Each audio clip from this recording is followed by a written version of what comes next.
Hi, everyone. Welcome to Postpartum Perspectives. I'm your host, Julia Kavanaugh, along with my co-host, Nancy Ham, and we are both teachers at Postpartum Doula Academy. And Nancy, I'm Nancy Ham, and I am a teacher at Gentle Ventures Training, and I teach newborns. Let's well, do you teach the that parents about newborns. No, no, no, no. Let it go. Let it go. We're raw. We're doing it. over. Okay, we're doing it. I teach newborns. Yep. I try, but I'm not real successful. Okay. You're great at teaching parents about newborns, and that's your gift. So that and you do teach them how to sleep. So I would argue that you do teach newborns. Okay, thank you. Um, so guys, today we have a super special episode. We have some guests with us. First guests ever on the podcast. We have Susie Schwartz and Katie Morin. These women are phenomenal. Let me give you a little bit of background. So I'm sorry, Susie Schwartz. She's the owner of the OC Newborn Nanny, and she's from Orange County. In the 90s, she started her career as a short-term newborn infant nanny, and she's transitioned her career and now serves as a new parent coach. She's a certified NCS, a certified postpartum doula, certified trainer for sleep training, and she's also a safe sleep ambassador and a potty training expert. Oh my gosh, Susie, is there anything you don't do? And she's been married for 29 years. She has two boys, and her practice really encompasses being able to personally relate to clients from a mother's perspective and providing parent advocacy and supporting her clients to feel confident in their parenting. So, whew, that's a whole mouthful, Susie. Thank Bravo. you so much. The And only thing I am not a certified sleep trainer, although it's on my to-do list. I'm certified in all the others, but not a sleep trainer yet. amazing, amazing. Okay, thank you. Thank you for that. I love it when people come forward and say, hey, let me just correct the picture a little bit. Beautiful. And then we have Katie Morin, and Katie is phenomenal. She is a mom of three kids, son, two daughters, and she understands the importance of providing excellent care for newborns and their families. So that's really Katie's focus. She's been a caregiver in the field for over 30 years, and she's worked with multiples, special needs, preemies, high profile families, and high net worth families. She's traveled domestically, internationally, providing the highest quality of care. And she's the owner of Stellar Premier Staffing. And that places newborn care specialists and nannies with agencies. Am I correct? Yes. Yes, amazing. That's fantastic, Katie. Thank you so much for being Thank here. you. Of course. Oh my gosh, ladies. Okay. And of course, we have Nancy Ham, the owner of Gentle Ventures and the owner of Postpartum Perspectives and Postpartum Doula Academy. She's been doing this for over 30 years herself, and she's just amazing in all avenues and all Why, rights. thank you, Julia Kavanaugh. Yes, thank you very much. Okay, so today's conversation, the reason why we have all these wonderful people here today is because we're going to talk about something that often gets pushed to the side of the conversation. It's at the end of the textbooks. People kind of gloss over it, and that is ethics. What is ethics? So everyone kind of has their own idea of how to define this. Nancy and I were talking, you and I were talking the other day, and I think both of us came to this place of like, it's very personal ethics and ethical behavior. It's according to the Oxford Dictionary, it's the study of how people make ethical decisions in real life situations, focusing on psychological, social, and situational influences that can cause a gap between our ideal moral standards and our real behavior. So in newborn care, that means understanding how a specialist might face ethical challenges. There might be a standard for them to uphold, but what we believe personally, might not match this standard. And so we want to talk about balancing professional judgment with compassionate care. Um, that's so that's a very jargoned way of saying what's right, what's wrong. How do we decide what's right and what's wrong, and who's in charge of deciding that? And so we were just talking about this before we decided to push record, and there's no governing board for newborn care specialists. We're kind of figuring this out individually and as a group as we go. But does anybody have anything they want to add to that idea of that definition for ethics and I think ethical? that's a pretty good definition. I Okay, really great. do. I mean, there are so many. My ethics are going to be different than yours, Yeah. but there's got to be a standard that we all adhere to. And I think that's where the problem lies, because even if my ethics are different than yours, there's a certain standard that we all have to live by. And I think that's what we're trying to ensure, is that the newborn care specialists live up to this standard. And the Yes. standard can be from state to state, because different regulations within different states. We were just speaking about how somebody in a chat group had mentioned that the mom went to the ER with the baby, so now she's at home. She prefers somebody that's CPR certified, and I thought, whoa, wouldn't that be a standard of care to be CPR certified? And then somebody chimed in and said, nope, we're not regulated. She's right, we're not. However, there is state regulations that childcare providers should be CPR certified. Right. Right. Exactly. So we Well, got why these are we different- ignoring? We're not above the law. We're not, or above the standards, right? So they just think, oh, we're not regulated, which is true. It's Right, but unfortunate. there are other things that can regulate us as a group if we Absolutely. pay attention to them. Yeah. Yep. Thank you, Susie. Yes. Okay, so for today, we have a few different topics that we're going to dive into, and I want to get each of your opinions on these things. So the first one we're going to talk about is credentials. Um, so, and I think before I even get into these specific questions, what we put at the top of our resume matters, and it influences how people perceive us. And um, that goes from everything from like calling ourselves a doctor when we haven't earned a doctorate degree, to calling ourselves a baby nurse when we haven't earned a nursing degree. And it places a different faith in us when we haven't earned that degree. So do you guys have any experience with that, or anything that I you, do yeah. daily. Daily. I could I go do on too. chat boards. I was just talking with somebody, CNA. It has nurse in it, right? It's an Yeah. assistant. There's they don't have medical, but they now consider themselves a nurse. So they call themselves a baby nurse because they're a CNA. Now they're a baby nurse.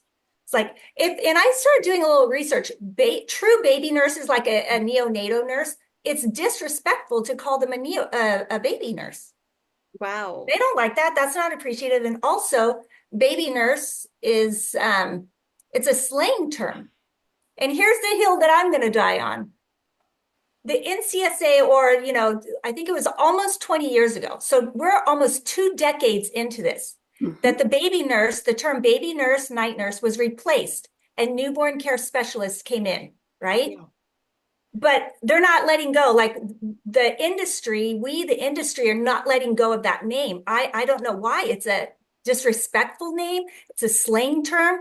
Parents view it as like cheap labor, but yet these newborn care specialists are hanging on to this term, and they told me, a lot of agencies are doing it too. They told me that, well, it's because when parents look up baby nurse, and they do, but that's where we educate them. We drive the industry. They Right. don't know any different. We can educate them, but yet we're not. Yeah. And Nancy, you do something that I like to address that. That parents Google baby nurse, and it's like, well, how do I use right. my website to still drive them here? So can you talk about what you do? Well, what I did, I don't do it anymore because I no longer have that. I don't work with clients anymore. I just work with my students. But when I had my clientele, then I had exclusively newborns. And as you know, in your Google AdWords or whatever they're called, I don't know a lot about that, but you have to have the right words in order to be found.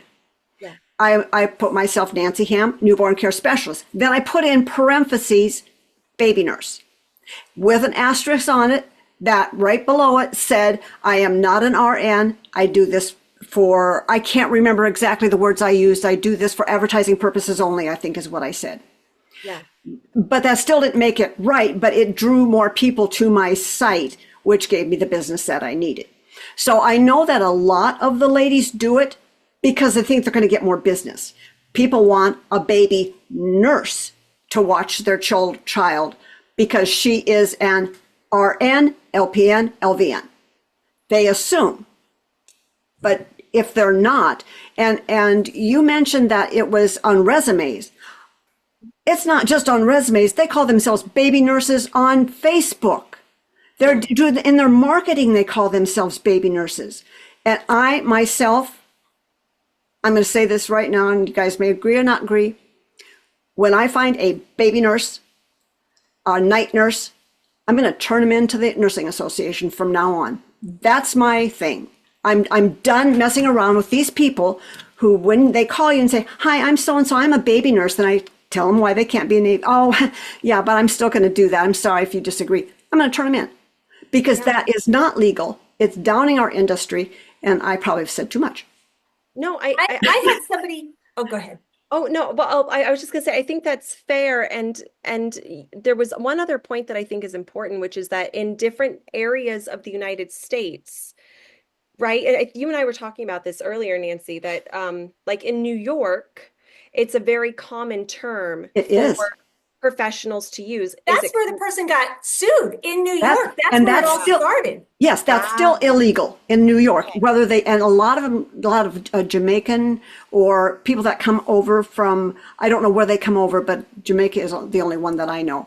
Yeah. They're known as baby nurses there.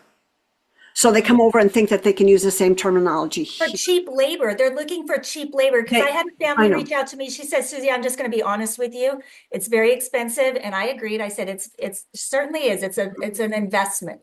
And she says, I had somebody gave me a number to, somebody in Jamaica, and they're going to come in and do it for $100 a day or whatever it was. I Exactly. forget. Exactly. And we can't compete with that. So, No. by continuing to use those terms, baby nurse, listen, you're going to get what you pay for. We follow AAP regulations and CDC, or at least we're supposed to, like follow the guidelines, right? We're able to advise the parents. There's training. There's purpose for the training versus somebody that you found, and it's just a tragedy.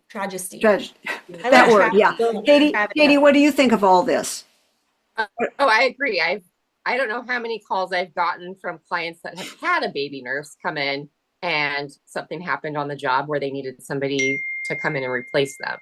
So I see it all the time. They usually do come from New York, but they work for like $300 for a 24-hour shift, and they work a true 24 hours for the $300. But I had a client do it to me. I went in with their first one. The second one, they asked me if I would come in because they found somebody that was recommended by a friend.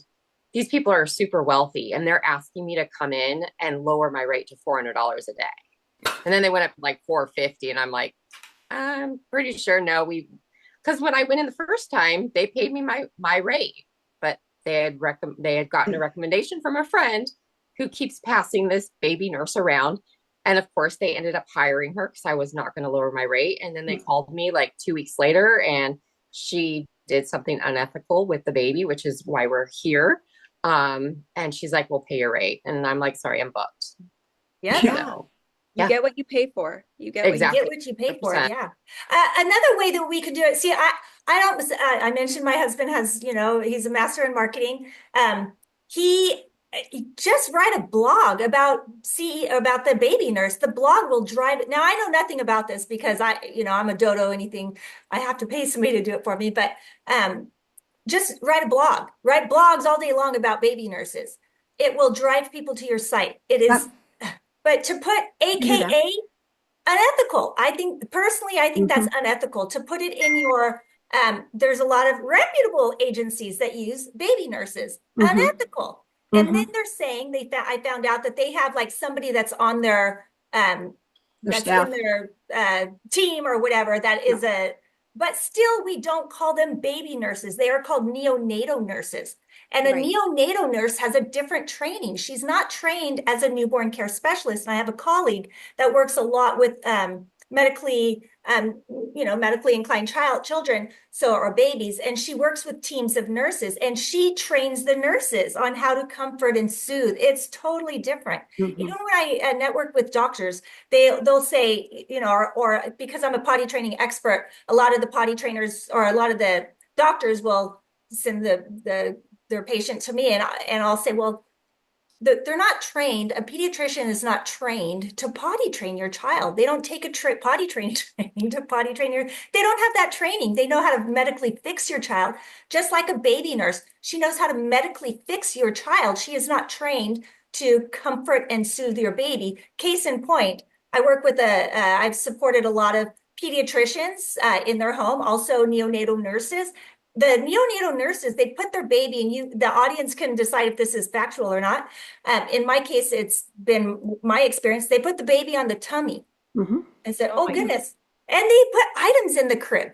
I Yeah. said, goodness, why are we doing this? Because I assumed they had better knowledge. She says, no, and that's what we do in the NICU. NICU. Well, yeah, in the NICU, because the lights are on, they have machines connected to them. It's unlikely the baby's just going to suffocate because he's on his tummy, right? It's for a purpose. But when we bring the baby home, the purpose is for the baby it's not, the baby's no Different longer guidelines. inclined. And if they do need a neonatal Neonatal nurse. Yes. nurse. And I thank you, Susie, for that. I want to get into some scenarios here because there's a lot of really juicy stuff here. So like, Katie, I'm going to give this one to you.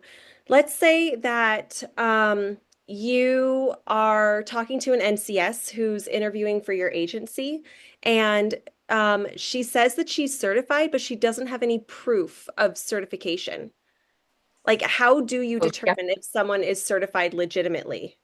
And They have to provide the certificate. Yeah, they have to provide a certificate. And when I see a resume, I pick it apart. I'm not going to lie. I will pick it apart. I will call all your references. I will check all your credentials because I've seen so many fake resumes and references. I've had references that are totally bogus.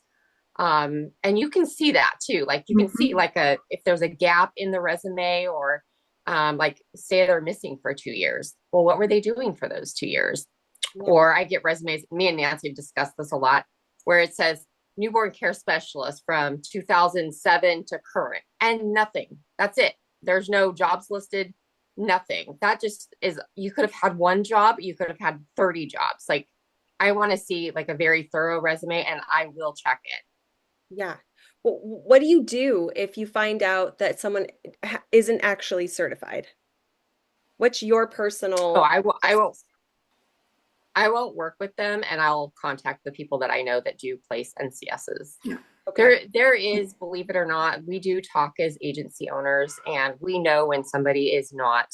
Sorry, Nancy. We know when someone is on the list. Yeah, go ahead. And I just had an experience today, believe it or not.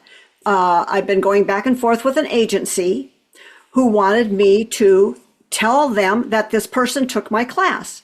And I was like, no, this person hasn't taken my class.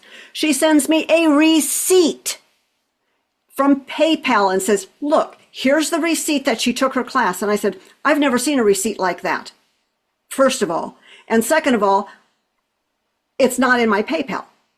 Well, to make a really long story short, I knew this person had not taken my course because she paid full price for a contract instead of half price, which is a tell right away.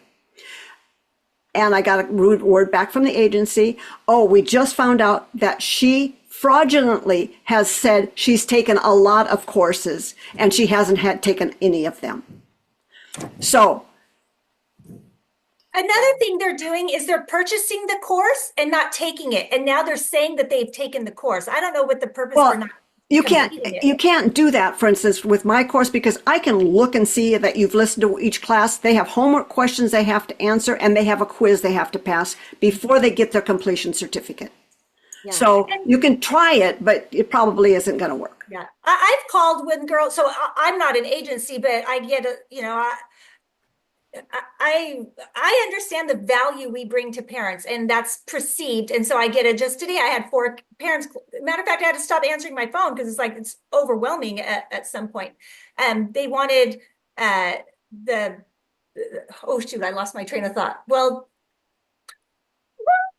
lost my point. That, there goes to show you why we earn our dollars, right? Because our brain cells are slowly dying off. and I find That is true. I had a great point I wanted to mention, but just Well, maybe you'll think about it a little bit later. You said that you've been getting phone calls and you had to turn your phone off at some point because it was just too much. it's too much. I had a point where one of the parents called. Well, I'll go on to, I don't know if this is a point that I was going to make or not, but parents, I talked to a lot of parents, and just today, a parent told me that, or actually it was last night, she said that, I try to advocate for these parents, right? So when they call me, well, what are you looking for? I'm not available, but I'm happy to connect you with somebody that's available, right? I'm not acting as an agency. I'm just, and the purpose for me doing that is because I serve many roles and I want that parent to come back to me. So I'm going to invest in them. And this person, the person I invested in prior, sent them to me. So it just keeps going around. So I'm going to spend a lot of time with this parent to try to advocate for them and educate them. She thought she wanted a doula. Well, really, she needs a newborn care specialist. So I'm telling her the difference. And she had said, well, I've talked to a few people. And so I was telling her the difference between a doula and the difference between a nanny. And she says, yeah, the doula said that the baby would rest on her at night. Because I had mentioned that the newborn care specialists, they're trained to comfort and soothe your baby in their space, right? We're sleep conditioning. Whereas a doula, if you want her to cook and clean for you at night, like, where's the baby? What's the baby doing, right? Is she carrying the baby? I'm also a safe sleep ambassador, and that, I hold that very, that's a big deal, right? We want to be able to, so, and she says, yeah, I think I need more of a newborn care specialist, and then she said, I talked to another provider and I asked for proof of her CPR and her credentials. And she says, I'm not lying. She said she told me that, oh, that has a lot of personal information. I can't show you that. And I know the person. We are such a small community. Like, it is so important to be ethical because now, and I love that person, but now I know she's not like ethical. To me, that's unethical, right? You show them your credentials. You show them certainly your CPR. And I think that's one thing that most NCSs don't understand. We are a small community. If you do something, we know. And it's like, I know, Katie, that you have so much information about different people because that's our community. That's our community. And Susie, yeah. I'm sure you do too. And we know when you stiff them on their retainer, for instance. You sign a contract and you get the retainer and then you just don't show up at the job. We know who you are. Yep. And I just am dealing with one girl right now. It's horrible. She took this mom's money. Horrible. Mm-hmm. And yet, but if we don't say something, these people just go on to get more jobs. Well, and that's kind of our point here. So what do we suggest that we do? Take them off our job boards. Well, absolutely take them off our job boards. If you have anybody that that's on my NCS Mentor Me or anything else, let me know and I'll take them right off because I don't want anybody on my boards that are unethical like that. We have to be careful because we work with postpartum moms. So I'm not thinking, I don't like this person No, right? It can't be that. It has to me, for a parent to come, like I've had two providers, the parents, because I talk to a lot of parents, I network a lot. So the parents, like 2 parents had told me the same story about this, because I always ask, have you hired somebody before? Or have you, and they'll say yes or no. And if they said yes, I said, oh, well, who was your provider the first time? And they'll tell me. I said, oh my God, she's wonderful. Why wouldn't you hire her again? Sometimes it's because, she just didn't answer her phone, or, well, it just, then they tell me the story. So then I take a mental note. And then when I start hearing that name again and again and again, it's like, that's a problem. It's not just one postpartum mom. You looked at her wrong that night, right? It's a real issue. Yeah, I it is. love And that. these babies, it's, I've had parents crying to me yeah, it's horrible. It's thank you. Like I think that really sums that up, like the smallness of our community and how word really gets around and we talk. We talk. Yes. But there isn't a governing board to report each other to. It's just we're reporting each other to each other, trying to spread the word to each other. So Without gossiping, right? without We don't gossiping, want to be gossiping. We No. don't want to be no, like, that's a big deal too. We don't want to do that. absolutely. Thank you for that, We Susie. want to advocate for the parents. Yes, yes, Yeah. absolutely. I think a governing board needs to be created at some point. We'll get there. And the integrity of our industry, advocating for the Mhm. parent and the integrity of our industry. Love that. Yes, that's really well said. Okay, so if here's a scenario for like unethical behavior in the NCS field. Katie, I'm going to give this one to you. Again, What? again, you gave her the Again. last one. You know what? Katie is just very respectful and I want to hear her voice. But Good you know for what? you. I did give it to Katie first. So Katie, If you want to give it to, yeah, if you give it to someone else, I can always jump in Okay, cool. because you know I'll have something to say. It's true. It's true. Okay, so let's do I'm gonna give this one to Susie. So Susie, let's say that you come into contact with an NCS who sleep trains and allows newborns to cry it out. Newborns. Newborns, like 0 to 4 weeks, and allows them to cry it out at birth. How do you handle this? Okay, I never even heard of that. And Oh, when I yeah. read the notes, I'm like, oh my God. Katie, you have had experience with that, I've haven't never you? heard of that. That's totally insane and inhumane to me. Yeah, Yeah. Katie You have to can keep maybe that speak on baby's it. She's needs. got some experience on that. Well, yeah, I've had experience with that, and I've had experience with like force feeding to get them to sleep through the night and longer stretches, and we've seen it all, ladies. I mean, it's just a lot of stuff that's where I don't know if it's my opinion coming in, like, okay, maybe my opinion's wrong, or it's an ethical thing. I absolutely do not agree with it, and I won't work with somebody that does either of those. Most Or of my throwing a jobs, fellow NCS in the bus. Sorry, go ahead, Susie. most of my jobs are, I just do my job. I don't call in and back up. I don't work with people, for the exception of, random, right? Right. So I periodically have random jobs. So that's where I get to find out the work ethic of other people.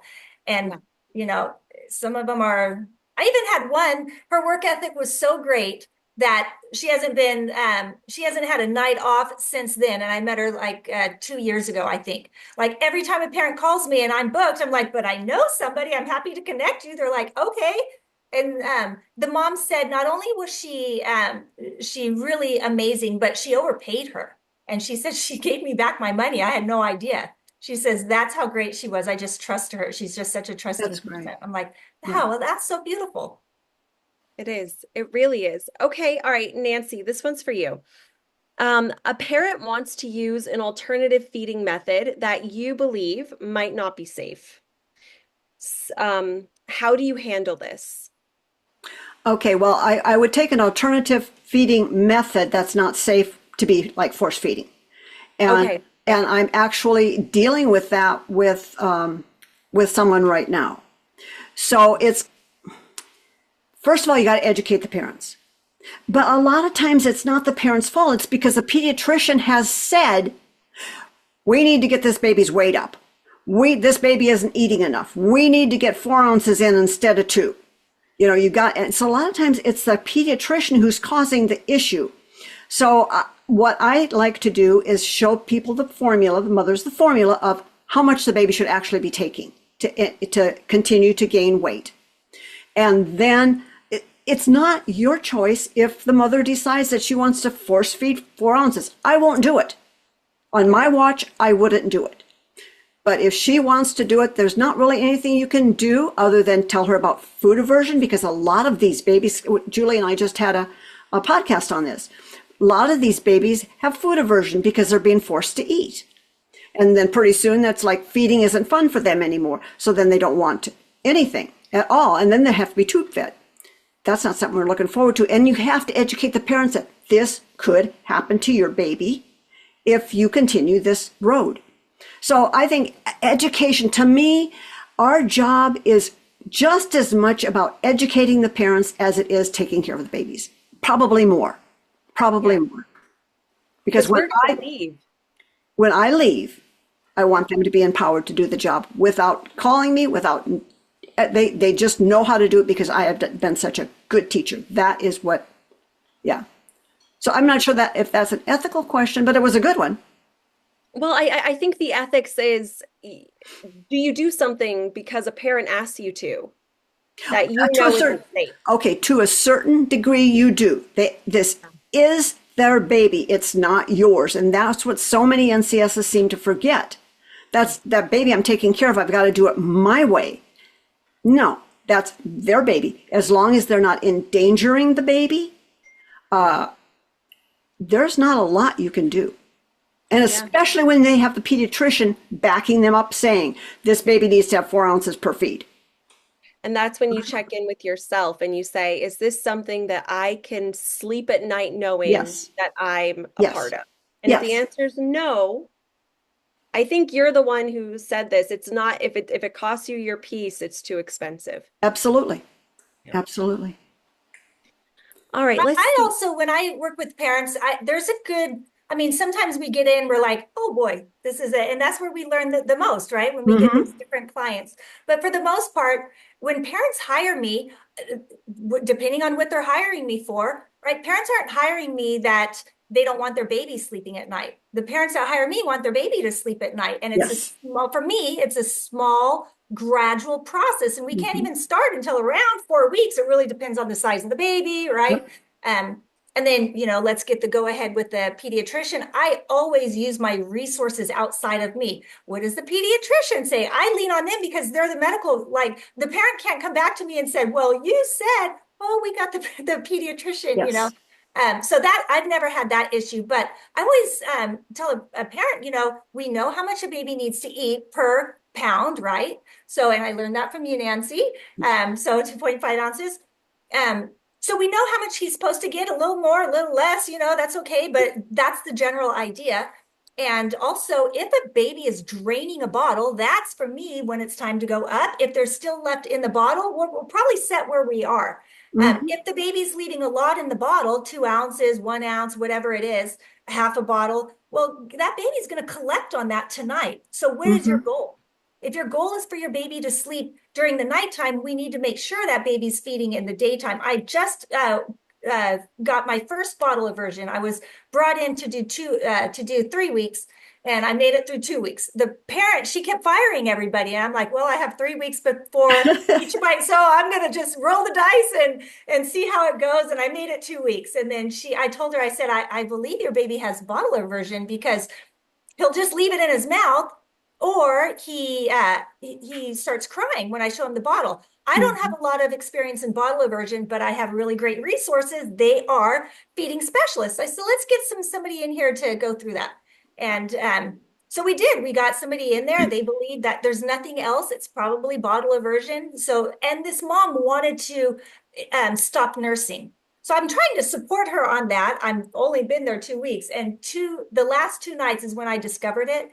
And so I certainly didn't overfeed her baby. I'm trying to get her baby to, slowly, gradually stretch. And the provider she had in there prior was excellent because I know them. I know other parents that have used them. They're excellent. Sometimes it's the parents. Sometimes we can't. So what did she end up doing? What did she end up doing about the bottle aversion? What was the answer for that? I talked with the specialist, and I talked with the pediatrician, and we decided that, she's just in the process of it, but really it came down to, she didn't want to pay me for the last week, and her mother-in-law, her husband went to, what's it called? Like a Zen retreat. Yeah. And so for 2 weeks he's gone, and now the mother-in-laws both moms are there, and they expressed to me prior that the moms are stressing them out. So I think that she's felt overwhelmed. And plus, when the moms find out, how much it cost, then they're like, don't do that, don't do that. So I think that's what it was, that she just I think my question is like, what was the fix for the bottle aversion? Or was there one, or did you I not? mean, she went to a GI specialist. I honestly think it was just a mom that is really concerned because her baby doesn't take he takes it fine at nighttime. It was only the morning feed that I had Okay. discovered that. Yeah. So for this mom, she was claiming bottle aversion, and it was, well, I suggested bottle aversion, and I just listened to your podcast about bottle aversion, and I'm like, I think that's what we have going on here. But I was able to support her by finding her a specialist, connecting with her OBGY or her pediatrician. But I think the ethics on her part is she just didn't want to pay me anymore, and she had to nurse her baby at night, basically. So there's no need for me anymore. So I gotta go. So I'm like, Awesome. okay, well, that's a little unusual, but you know, it is what it There is. we go. There we go. Yeah. But that I can't imagine, like, I can't imagine, like, how do you force feed a baby? How do you do that? I mean, Who I wants just to don't take know. it? Who wants to take it? I think that we're getting off the path. So let's Okay. jump back Okay, on sorry. force feeding. Okay. We can talk about Let's force do feeding it. all you want, but Well, Okay. another time. Well, actually, Ethics, it really is. quick, let me just hop in there because it is Okay.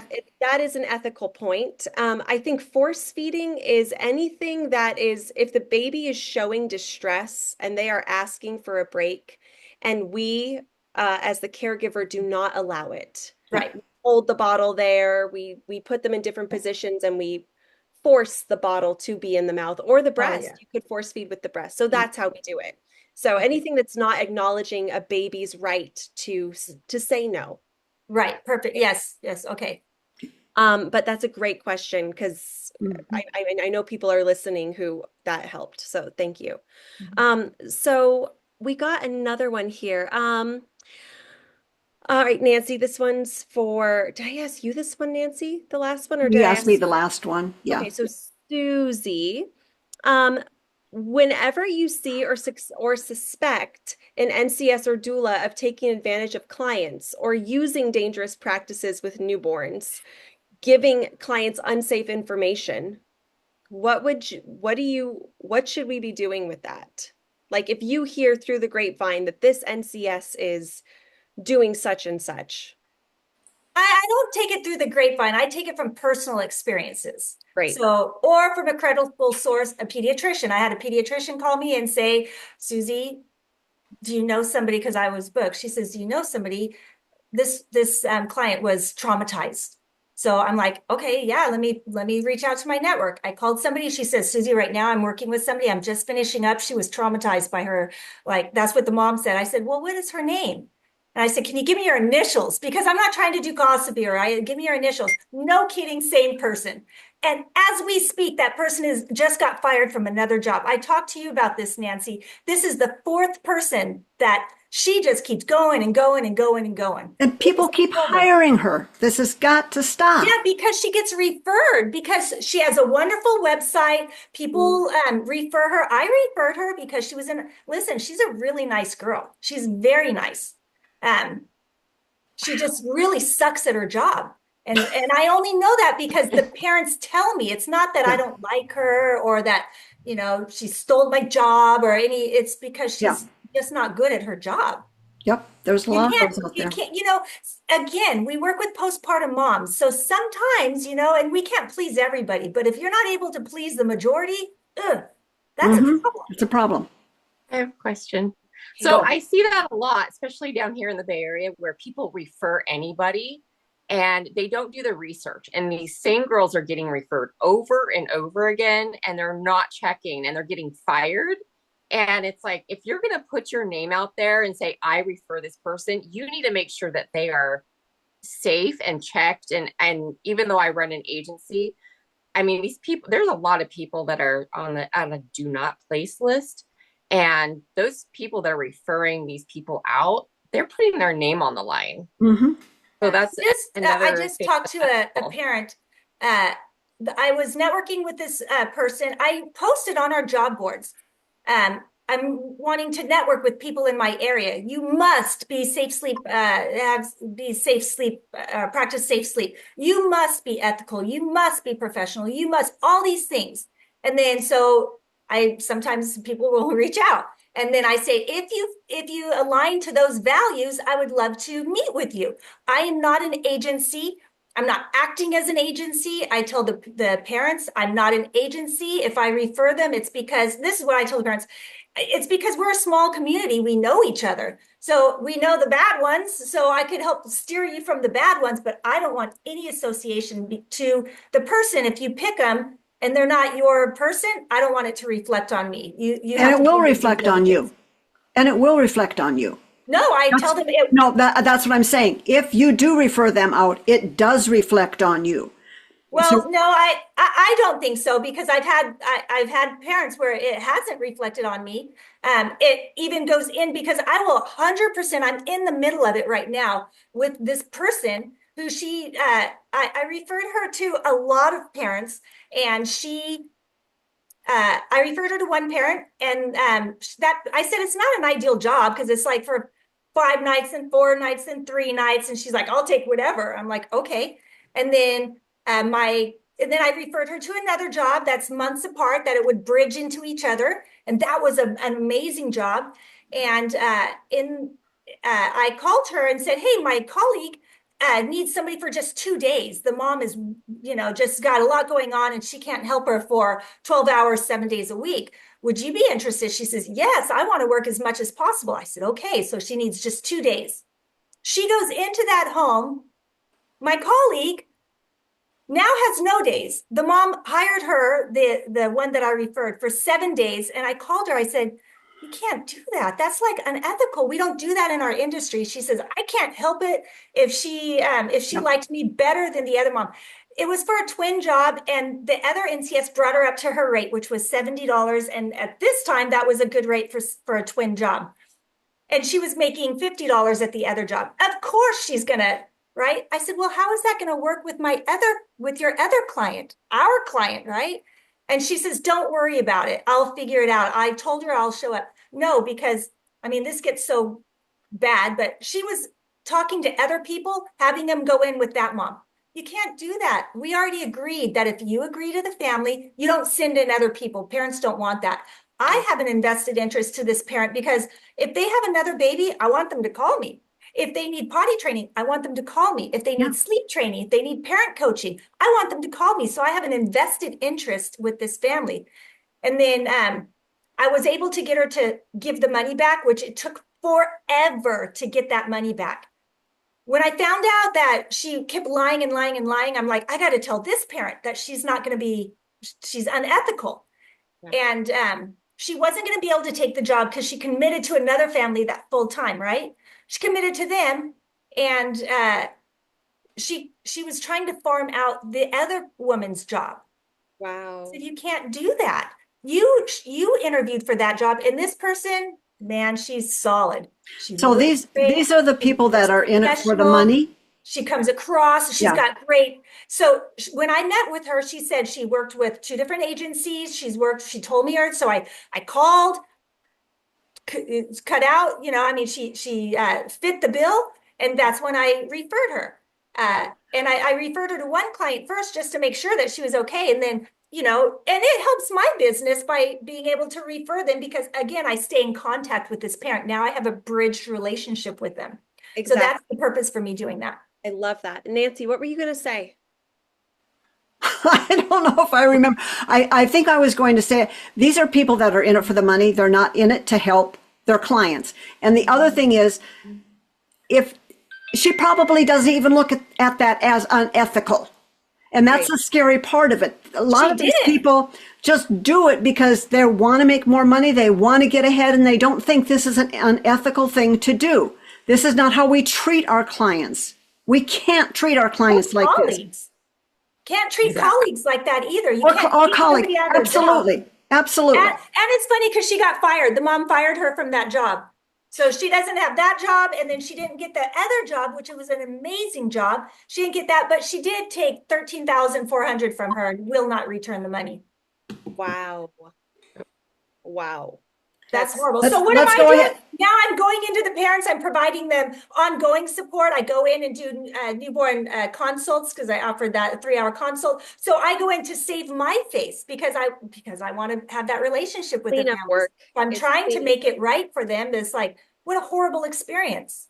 Okay, let's go ahead and move on. Julia? Yeah, so if we Nan this one's for Katie.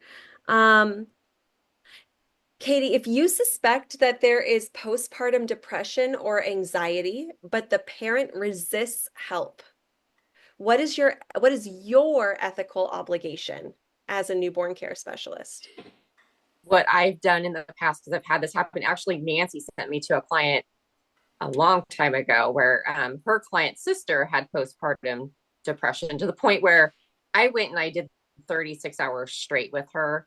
And she called me when I left because I only had a certain amount of time. She called me and she's like, I don't want this baby anymore. She's the worst thing ever. And I'm just like, I actually ended up contacting her husband and I talked to her mother and we got her help. And then 2 weeks later, she's like, this is the best thing ever. She's my best friend. So when I'm in those type of situations, I automatically go to their support person, talk to them. And if that doesn't work, then I go to their next support person, which would be like their mother or their best friend. That is beautiful. That's beautiful. And I had a similar situation myself with a client who it ended up being postpartum psychosis. Oh gosh. But it was extreme, but like there was no rule book for this. Like what do you do? So I'm glad that you mentioned that, Katie, going to the support person. In this case, I went to their support person and their support person was like, they're dramatic. Like that was the response that I got. And so, I mean, thankfully I called Nancy and I was like, Nancy, what do I do? The support person is saying that they're dramatic and this is an life or death. And I called the suicide prevention hotline and they told me to file a police report if the support person refused to get the parent who was the mother the help that she needed. So I went back to the support person. I said, I'm going to have to file a report because I'm a mandatory reporter if you don't get her to a hospital. And so they did. And now everything's really beautiful because she got the help that she needed. And that's one I thing. network. Oh, go That's ahead. one thing that we have to remember too, is that we as NCSs are mandatory reporters. So anything that goes wrong with the baby, especially if you feel like you've got no recourse, you are a mandatory reporter. You will not get in trouble if you're wrong, but they will check out the situation. And also, I always ask my parents, who's your pediatrician? Who's your OBGYN? Who's your network system? I know who their pediatrician is. I've called their pediatrician. I've had a mom last year who was suicidal, connected with the pediatrician.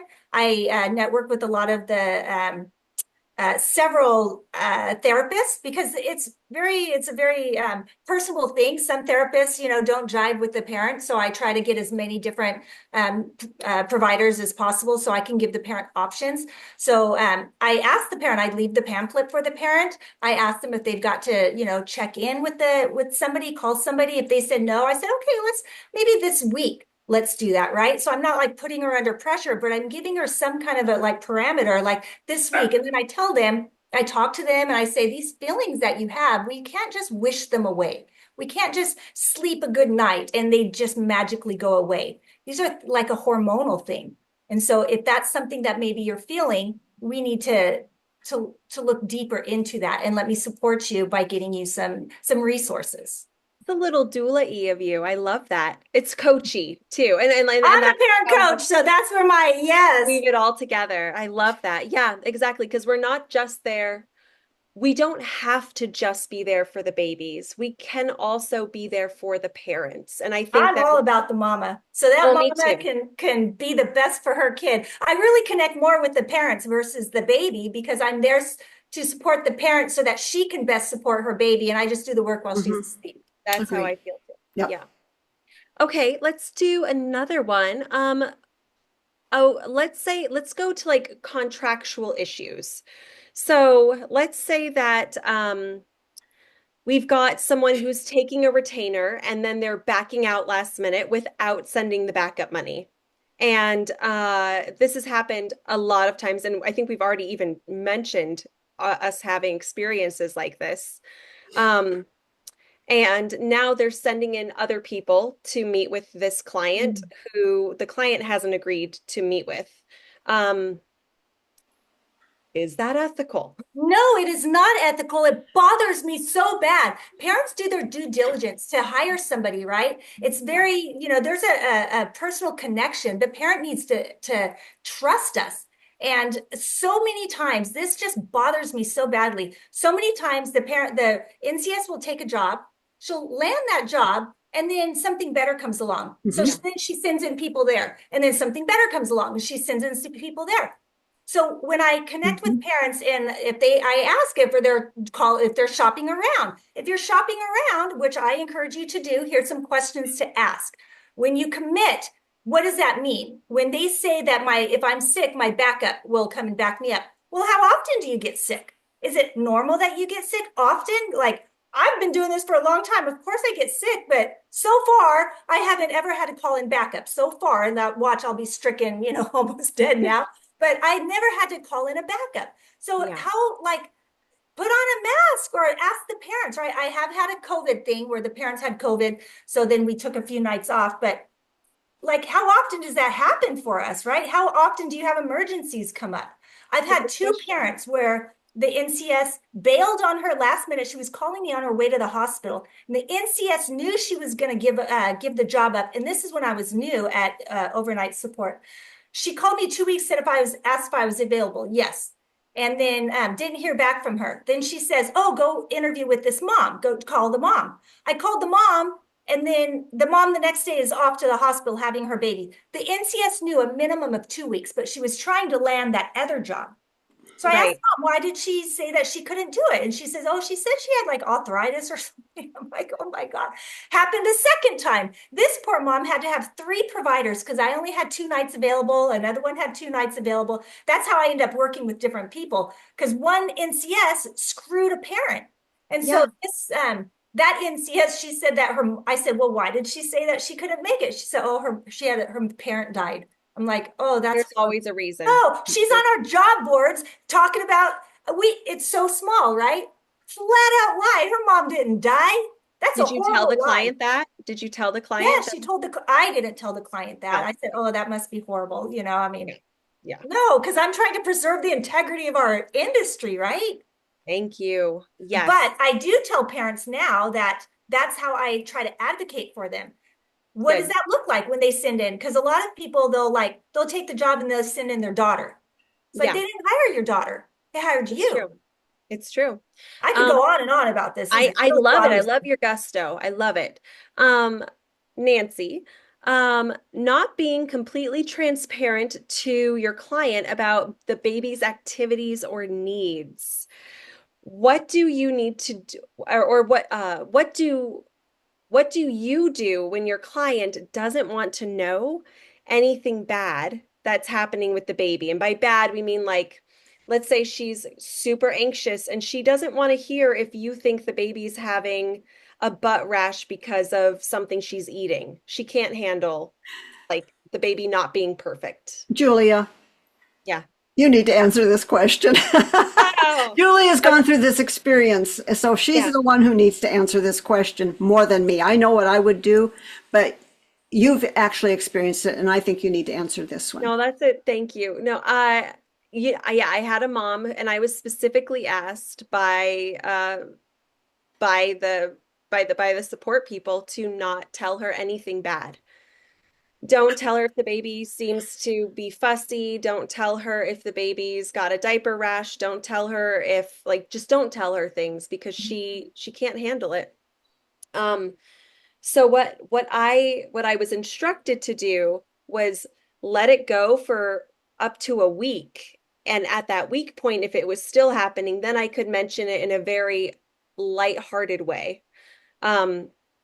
I did not end up doing that. I ended up keeping just a detailed log. Yeah. And and I left it there and I said, you can look at this if you want to, and you don't have to look at it if you don't want to, but I need to have it written what's happening with this baby. Well, within a week, something serious can happen. Oh my I just, God, I know. yeah, Yeah. No, that, it All was, my babies have a baby log, so everything's yeah, cataloged. Like, right, when they ate, when they stretched, when they, if they have a rash, I'll just, I'll keep yeah. track of rashes. I'll instruct her on that way. Just very simple notes, so it's like cataloged, right? So yeah. yeah. I Transparency did is have a really, parent say she was uncomfortable because a provider. I asked who she hired before, and she said, um, such and such, and she says, but everything was like it's an intuitive thing too, because the provider was very empathetic, and she was telling the mom, "Oh, she has a rash today, or she had a rough night last night." So I think for us, it's being intuitive to the parent's needs. If we pick up on that, just write it down. That Yeah. if that's the way the parent, as long as it's communicated, whether the parents read it or not, that's on them. We've Yeah. done, to me, I feel we've done our job by writing it down or verbally communicating it. Somebody knows, and then also giving, instruction on how we can mediate it, perhaps. Also, what happens in the daytime really does reflect on the nighttime. So that's super important for me. I need to know. I need to know what's going on. well, I think transparency is really, really important. In fact, I think it's one of the most important things we do with our job. When I was still working, I was way over transparent. Like I would say on the log, baby cried for 1 minute last night, or baby had a restless night, or baby wet through their clothes and I had to put a new change of clothes on. But what I found when I was that transparent is I didn't get parents angry at me. They were so relieved that they felt they could sleep at night because they knew that I was going to let them know what was going on with their baby. Yeah. There was just no secrets. No, I wasn't trying to get away with anything. If the baby spit up after I fed it 3 ounces, I said, baby spit up. Or I tried to burp baby wouldn't burp. I was very, very articulate in the logs that I left them. So there was no reason for them not to trust me. And that was one of the things that people said about me all the time is, you can trust her completely. She'll tell you exactly what's going on. Building trust with our clients is first and foremost. And I don't expect a parent to trust me. We all look nice and looks like Yeah, we're going to do the right thing, but guess what? We don't. Not everybody does. exactly. So my first thing when I work with a parent is whatever they need, I'm there to support them, and I need them to trust me. Once I've built that trust, now let me do my job. Now Yeah, let me guide you along, but I first need to earn that trust with them. Without that, they're not going to trust you. And then that's where you're yeah. going to get all these pushbacks. So in the first couple of weeks, I always just am earning that trust with that parent. Because Yeah. and then, I don't want them to watch the camera. I want a camera in the room, specifically on the baby, not necessarily on me, but I want a camera in that room. I Yep. want them to use it as a model of how I comfort and soothe your baby. I keep the baby in the space. I also tell parents, you don't want that person holding your baby all night. That's unsafe. Plus the AAP, that's why, they're not supposed to be in the bed. Then people started holding them in the chairs and the childs were getting smothered in the chairs. We need to put that baby in their that surface. And plus, if the camera's on there, then it could be a tutorial for the parent on how I comfort and soothe your baby in their safe Absolutely. space. I love that. I love that. Katie, this one's for you. Let's say you have a caregiver who signed a contract with a client and collected the retainer and then didn't show up for work and did not Actually, return the retainer. that actually just happened. What? And Okay, what yeah, can we no, do? that just happened. Well, honestly, they felt like they could keep the retainer. I've had somebody actually just asked in one of the groups that they took a job, and 2 weeks before they were supposed to show up for a pre-delivery visit or something, and they didn't show up. And then after the baby was born, they had to cancel 2 shifts because they weren't feeling good. And then mom decided to go a different direction, and she said, "I'm not giving them back the retainer." But in that, that's unethical to me, because if you're canceling on a client and they're nervous because they're postpartum, They've got no help for the first few days. If you're canceling on them, I believe, in my opinion, and I don't know if this is ethical or my opinion, but I believe that they do owe them their refund because they're the ones that canceled. Whether they were sick or not, I don't know, but they left somebody postpartum without help. And so they freaked out and they found somebody else to come in and help them. And obviously they're going to have to pay somebody else. So I think that they should give them back the money, but a lot of times they don't, especially here in the Bay Area. I'm seeing it a lot where they take the retainer and they send somebody else in, or they send in a backup and the client doesn't want the backup, but they send them anyway. And it's like, that is so unethical to send somebody that has never met this family. And a lot of times what they're doing is say they'll take, say, $50 for the job or whatever it is. Then they'll send somebody in for $40 a job and they're making $10. That's so unethical. The parent didn't want to hire them, but it's in your profitable favor to do that. And these people are bouncing over and over these jobs. It's just a horrible thing to do to parents. Who's advocating for our parents? It's really pissing me off. Who's advocating for our parents? And it's really a disservice to our industry. You know, as a doula, we are really taught to not advocate for the parents. We're taught to help the parents advocate for themselves, which I remember when I went into being a doula, that was so surprising for me because I'm like, I'm going to advocate for everybody. And then the teacher, my instructor was like, no, like we let them advocate for themselves and we support them in doing that. I disagree with that. Interesting. I don't agree with that at all. We're working with postpartum parents. They hire us as a specialist to go in and support them because we have greater knowledge than them and they don't know things. And they're leaning on us for our expertise. Just like if I was to hire you as a feeding specialist or an occupational specialist, right? Like I would assume that feeding specialist had the best interest for me and my child, right? Right. So I 100% disagree that we are not supposed to advocate for the parent. Just my personal view. No, I love it. I love that we can have different intakes. Yeah, Nancy. Okay. I agree with both of you. I agree that for the doula, it's very different than for the NCS. We have two completely different ideas when we go into a home. Now, I'm not a doula, but Julia is, and I've learned a lot from her. But completely different ideas of what needs to be done to accompany or help the parent in whatever issue they're having. A newborn care specialist is totally different. So I can see why the doula would say that.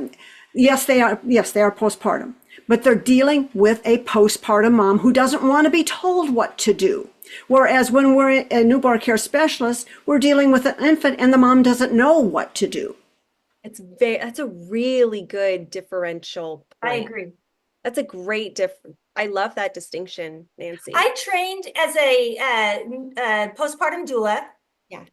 Because a lot of families would come to me and they wanted newborn care, and if I was booked, then I would try to find them somebody, and I would start asking questions, and they hired somebody before. Then I asked what their experience was, and then I started learning that I just thought we were all newborn care specialists. I didn't even know about doulas, right? So a well-respected doula in my community, I said, I don't understand. These parents are coming back to me and they're saying that their babies they want me to sleep train their baby. Well, they had somebody in their home for 3, almost 4 months. Like, why wouldn't the baby be sleep conditioned by now? Like, I don't understand. And I said, I don't think they're sleep conditioning the babies. Matter of fact, the parents are saying they hold the babies. I'm like, what do you mean they hold? I can't believe they were holding the babies. And turns out, yes, they hold the babies. They prop the baby up on their side. They're not trained as to condition a baby.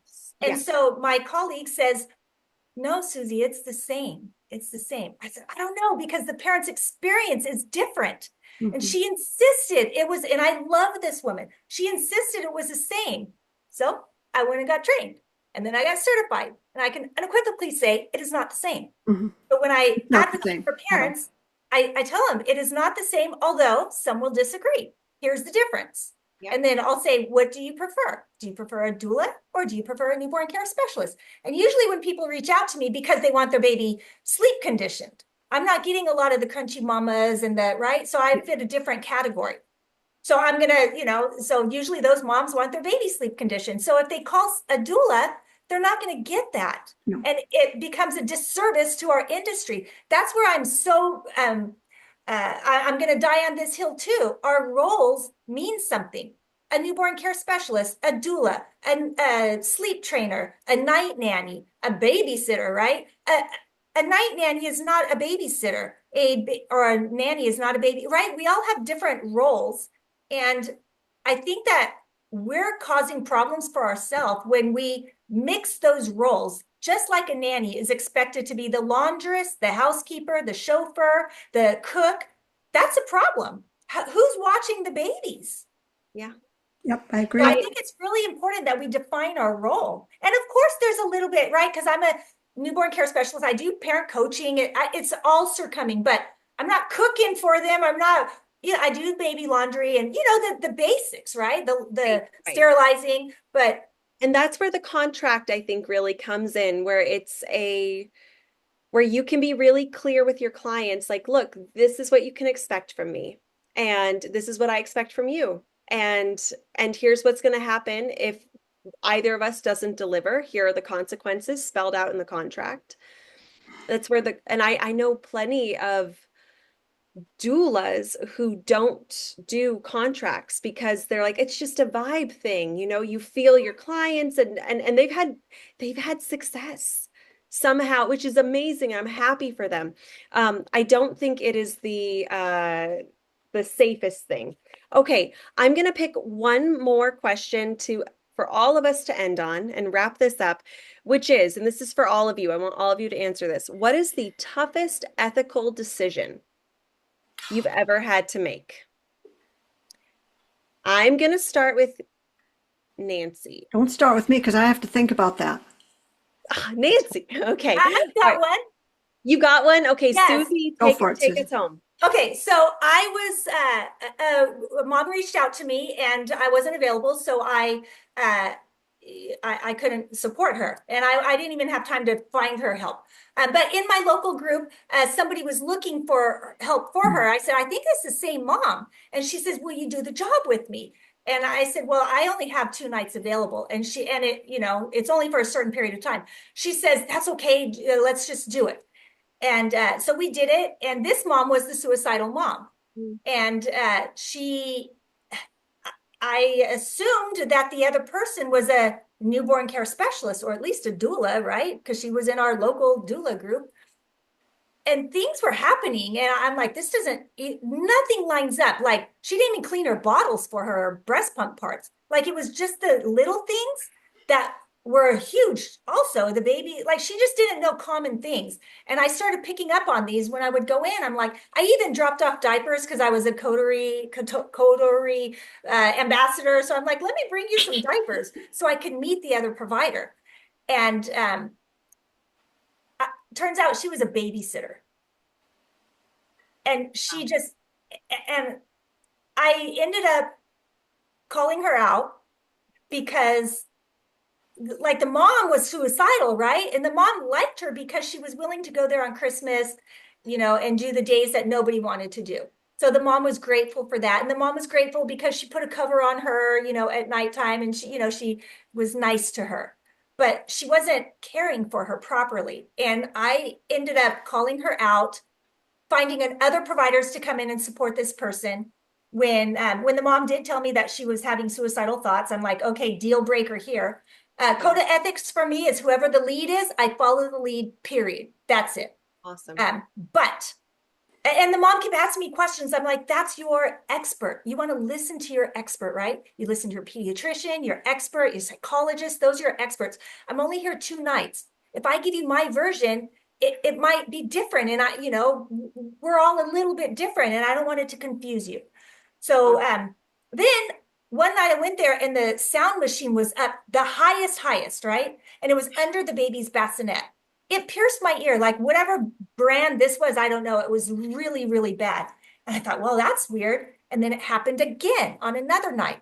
And so I asked the mom, I said, tell me, why is this up so loud? She says, I don't know.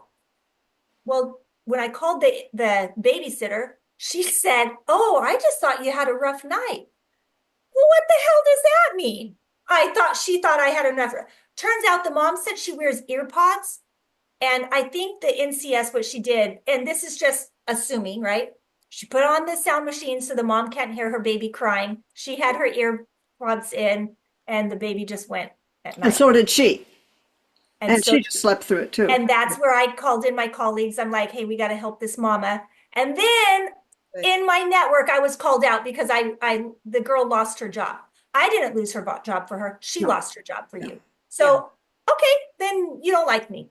That won't be the Perfect. first person that doesn't like me. That's okay. I'm not trying to score points with my colleagues, although I do want people to like me, but for my ethics and for, for doing the right thing. And most importantly, because I want to advocate for parents. It's I love that, Susie. unregulated industry. Who's advocating for our parents? Good question. We should Yeah. be. I think we should be. At least I am. Beautiful. Nancy, do you have? I did think of something that was an ethical thing for me, but we're not going to let you, Julia, off the hook. So you better be thinking of yours God, also. no, I'm just listening. No, to no, no, no, no, no, no, no, no, All not right, this fine. one. I'll come up Okay, with one. all right. Mine was, at the very beginning of my career, I went on a 24/7 job in another state.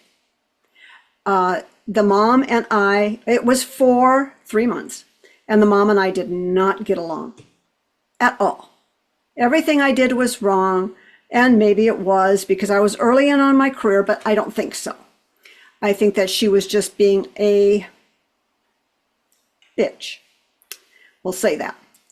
Fancy. So finally, after 10 weeks of it, I couldn't take it anymore. I had to make a decision. I did not have my car. Usually I drive to places, but I didn't drive to this because it was too far away. So I had to make a decision if I was willing to stick it out for 2 more weeks. And I just decided, no, I can't do it. I packed up my stuff in the middle of the night. I called a taxi and I left. That's the thing I'm most embarrassed about, but also feel like it was not ethical, but necessary for me. It was necessary for me. And the baby was fine. The baby was with her, so I wasn't worried about that or anything. But the way I did it was not an ethical way to do it. I should have spoken to her before I did it and just spoken to her and then left. But I didn't. I was too afraid for myself. I was afraid of what she would do. So that's my ethical, I think the worst ethical thing because that's not me. I just can't. I would stick it to the end, and I did for the rest of my jobs. I never left a job early, but I just couldn't take it anymore. Something in you knew that you needed to leave. You needed to leave then, and that was how it had to happen. Yeah. And you took care of yourself. Yeah. We have to take care of ourselves too. That's the other. Yeah. We do the best that we can with the information and the tools that we have, and we grow and we get better every day. But I was going to say, I'm proud of you. I'm proud of that version of Nancy for being like, yes, okay, like I have 2 weeks left, but this is not serving me, and This is not doing. I can't do this. I was a wreck. I was a wreck, and you just can't do that to yourself. As probably all of you know from one job or another, you've got to protect yourself. Yeah. Katie, it's your turn. Okay, so I'm going to tell you about the time I left a job kind of similar to like what Nancy went through. The first, and Nancy knows all about this one. So the first night on the job, they brought, I don't know what one you're laughing at, but the first night on the job, I arrived and Dad texted me saying that he was taking Mom back to the hospital. She had had the baby 3 days earlier, and she already ran out of painkillers. She used them all in a day. Whoa. And so she dropped the baby off with me at the house, and then he went back to the hospital. We actually left Mom at the hospital, and he went back, and that night I went into the nursery and there are two dogs that are rescue dogs that do not like people were barking and not letting me out of the room. It was time to feed the baby. I couldn't get to the kitchen. I literally was on the phone with another colleague of mine and I was videotaping, like out, like sticking the phone out the door, and the dogs were like viciously barking, like they were going to attack me if I went out. And I'm like, shoot, I couldn't get a hold of them. They were gone for 6 hours. I had to sneak out once the dogs went downstairs. And then the dogs heard me and came chasing me into the bedroom. Um, that house was a nightmare from like day one. I stayed for 3 of my 8 weeks. In that time frame, like it was so disgusting. There was mold growing on the dishes in the sink. There was dog food all over the counter where the baby bottles were supposed to be made. The third day in there, I went in with a bottle of bleach, bleached the entire kitchen, washed all their dishes. Their coffee pot had mold growing in it. I made a storage space for the baby's bottles, everything. I mean, it was a hoarding mess. It was disgusting. We had another NCS that came in and did weekends, and I'm just going to say she's on the groups, and I will never work with her because she went in there and she badmouthed me and the other NCS that was in there. It was just a nightmare. I mean, I could tell you stories. It was a nightmare. And I did leave, and I was supposed to go back that night. And I texted him and said, I am not coming back. So I felt unethical about leaving them, but I also, Yeah. Mom confided in me a lot, and she told me stories that were CPS should have been called, and I didn't do it. And I probably should have. So That's another ethical area of, but that goes back to what Nancy was saying, right? Where it's like, because we are mandated reporters, we will face these situations where it's like, something isn't right here, but I don't want to get the parents in trouble, but something's not right. We won't get in trouble for alerting, CPS to do a wellness check or to check things out, but it can be very traumatizing for a family. So we need to be very mindful if we do make that call, but that's a tricky piece, Katie. Yeah. yeah, I didn't think the baby was in danger. It was just their house was No, it doesn't sound clean. very dirty. Yeah, it was Mm. very unsanitary. And the dogs had like peed all over the carpet. And instead of cleaning the carpets, they had a Glade spray that sprayed every 30 minutes. And it was like, I'm smelling dog pee and Glade spray, and it's spraying over my shoulder. And That's why we should interview in the home. Yeah. I did. Oh, And you the did? smell was there. I did. And the smell was there when I went for the interview, but they promised me they were going to clean the rugs. And then the other NCS was also an RN, and she came in the first night. She calls me. She's like, oh my gosh, Katie, it smells so bad in here. It smells like pee. I'm going to say something. And she did. She told the parents, it smells like dog pee. I can't go in there. And so the next day I showed up for my shift, and I have this Glade spray that's an automatic spray, and it was spraying like above the chair. And then she did the next night, and she's like, oh my gosh, I'm smelling different smells. I'm going to pass out. I'm like, yeah, it was so bad. But like the stories, the mom, I mean, we get really close to these people, and moms confide in us. And she did. And I was there for her in that level, which was nice, but she told me things that she probably should not have told me. I mean, like things that they did prior to baby's delivery that I probably should not have been hearing.